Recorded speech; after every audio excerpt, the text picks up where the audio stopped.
And still with me is the Energy Minister, Andrea Leadsom. Joining her now is a former head of the World Trade Organization, Pascal Lamy. Mr. Lamy, if we may, obviously the whole European project feels slightly threatened by the prospect of Brexit, but realistically, Chris Cook's report notwithstanding, in the event of a vote to leave, the Union will bend over backwards to keep Britain as close to the centre of business as possible, surely?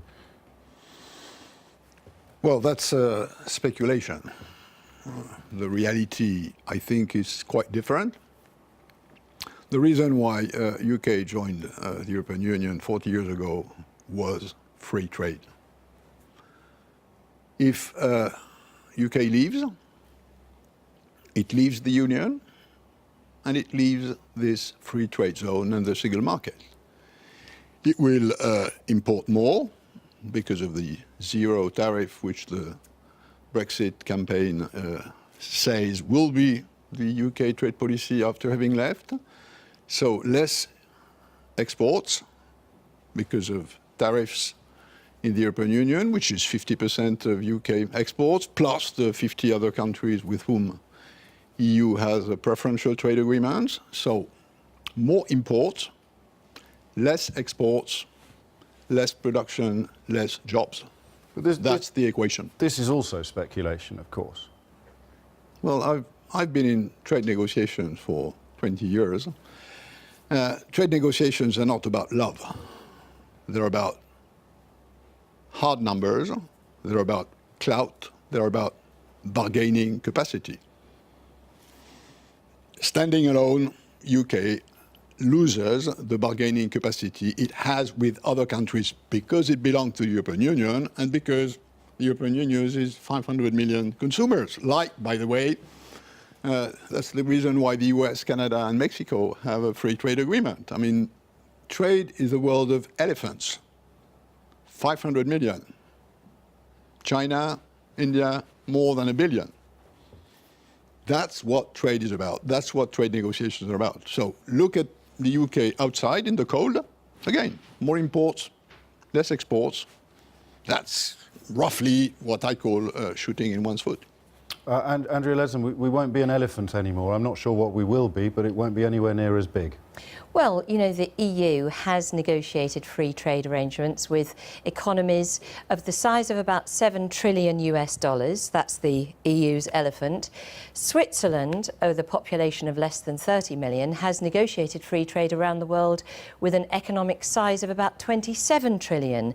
So that is, by my reckoning, a great achievement from a far smaller country. And of course, the fleetness of foot is vital. And the EU's own numbers themselves show that because of their failure to negotiate free trade agreements with some of the world's biggest economies, the UK's jobs have been impacted negatively to the tune of nearly 300,000 jobs. So had we negotiated free trade with big economies, that could have been what the UK achieved. If we leave the EU, we will be able to negotiate those free trade agreements on our own with the world's fifth biggest economy. I'm sorry to say, but free trade is about negotiations. What will you negotiate? What will you offer to the people you negotiate with? Your policy is zero tariff on the UK market. What will you offer to the others? If they have free access to your market, they're not going to give you anything if they have the free access. It just doesn't make sense. What is a trade negotiation? It's a deal. I give you something, you give me something. Mm-hmm. If you've already given me free access to your market, which is what your campaign is saying, there's not any more reason to have a deal. No, the campaign isn't saying that the UK will have zero tariffs. The campaign is saying no. Of course it is. Look, I read very carefully what your colleague Patrick Minford said, and he says zero tariff. No, Patrick Minford isn't speaking for the Vote Leave campaign. He has his individual views. What the campaign... So then, I'm sorry to say, allow me to tell you. You are going to close your economy? No, you are going to raise... No, not at all. Let's hear from... So what we will do is we will negotiate free trade, and you'll be aware that the average time taken for free trade negotiations is around 28 months on average. As I've said, the likes of Switzerland and Iceland and Singapore have negotiated free trade agreements with all of the world's biggest economies, and the UK will plan to do the same. They have negotiated free trade agreement because they have a protected economy. No, which they have opened. Look, I know Switzerland. Switzerland is a very protected economy.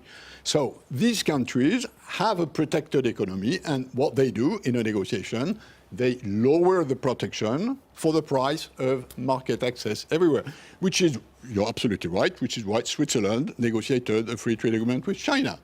Except that... And the European Union hasn't. Except that in that case, the deal is fairly unbalanced because China is a huge market and Switzerland is a small market. Well, the UK is the world's if that's biggest economy. If that's what you want, which is unbalanced trade deal, I don't think it's a good reason. You may have other reasons, and I'm not entering into that because my area of expertise is trade. I sense this conversation has barely begun. Unfortunately, for the purposes of this evening, at least, it's now got to come to an end. Andrea Leadsom, Pascal Lamy, many thanks indeed.